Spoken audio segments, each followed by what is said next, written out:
Gemeenteriedsleden van Tietjerkstra-Diel en Ljouwert gaan justerjoen een stil protest houden. In Burgum protesteren ze tegen het uitzetten van een Afghaans gezin van het AZC in Burgum.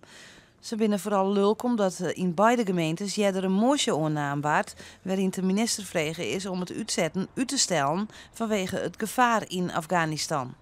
Ik las het dus in een tweet en dat raakt je natuurlijk meteen heel diep. Want dat herinnert ook meteen aan eerdere keren dat gezinnen zijn opgehaald om naar Afghanistan te worden terug uitgezet. En de wanhoop bij de mensen, want toen zijn er ook wel beelden van naar buiten gekomen. De wanhoop van mensen als dat gebeurt. Omdat iedereen gewoon hartstikke bang is.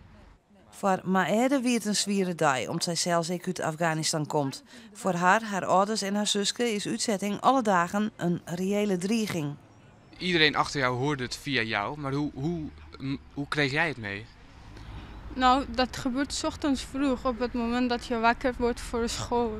En dan zie je gewoon, ze woonden tegenover ons, tegenover onze gebouw. En toen zag ik dat de politie stonden daar en een van de politie had de deur gewoon in zijn hand, die had dichtgemaakt. En ja, toen begin je gewoon te trillen, omdat het zo eng is. Doch docht het haar goed dat er een stil protest is. Nou, je krijgt eigenlijk een beetje hoop en ja, dat steun, zeg maar, gevoel, dat mensen gaan jou steunen, geeft jou wel een beetje een goede gevoel dat je kan wel verder gaan. Dat het kan wel nog misschien goed komen, dat er nog mensen zijn die met jou zijn. Dat niet iedereen zoals IND tegen jou is.